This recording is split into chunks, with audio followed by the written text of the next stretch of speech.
आज रेसिपी मराठीमध्ये तुम्हा सर्वांचं स्वागत आहे। आज मी बनवणार आहे साबुदाणा वडा। त्यासाठी लागणारं साहित्य मी इथे घेतलेलं आहे।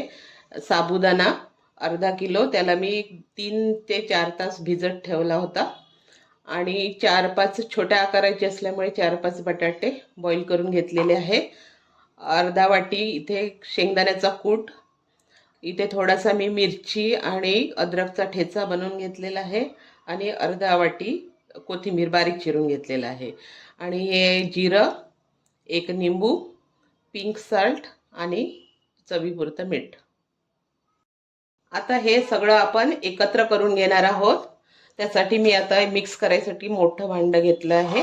त्याच्यामध्ये मी साबुदाणा टाकून घेते आणि हे सगळं साहित्य मी एकत्र करून घेणार आहे।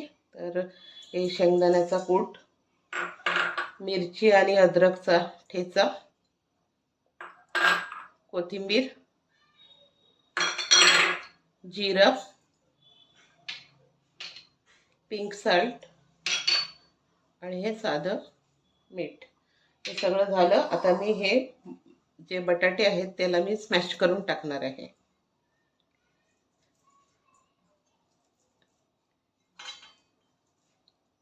हे सगळे आपण मग हे सगळे एकजीव करून घेणार आहोत आणि एक निंबू मी त्याच्यामध्ये पिळून घेणार आहे।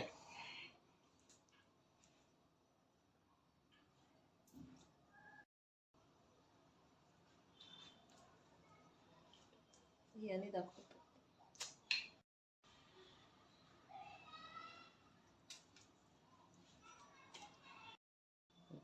आता हे सगळं आपण एकत्र करून घेतले आहे। आता मी याला चांगलं मिक्स करून घेते।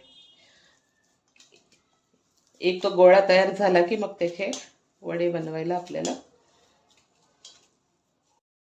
अशा तऱ्हेने मी हे सगळे साहित्य एकत्र करून घेऊन याचा एक असा गोळा बनवलेला आहे। आता आपण याचे छोटे छोटे गोळे तयार करून घेऊया आणि मग ते आपण त्याचे वडे बनवून तळायला घेऊया। आता मी याचे छोटे छोटे गोळे तयार करून घेणार आहे आणि मग आपण ते वडे बनवून तळायला घेऊया। गॅसवरती तेल तापायला ठेवलेलं आहे आणि आता तेल चांगलं गरम झालं आहे आणि मी या पद्धतीने असे गोल गोल सगळे बॉल्स बनवून ठेवले आहे। आता मी त्याचे वडे तयार करून ते मी आता तेलामध्ये सोडणार आहे आणि तळून घेणार आहे।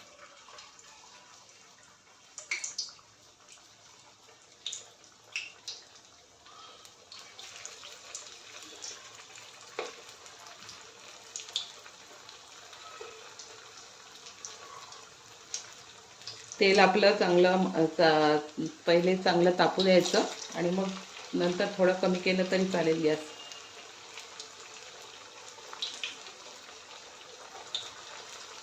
अशा तऱ्हेने आपण हे आता वडे चांगले तळून घेऊया।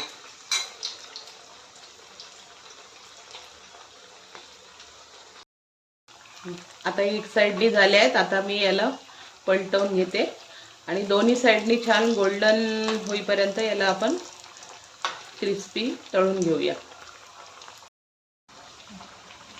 आता हे आपले चांगले ब्राऊन झाले आहेत।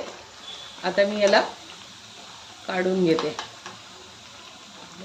अशा प्रमाणे, असा कलर येईपर्यंत, म्हणजे छान क्रिस्पी होते। मी इथे टिश्यूवरती सगळे एक एक करून काढून घेते आणि मग परत आपण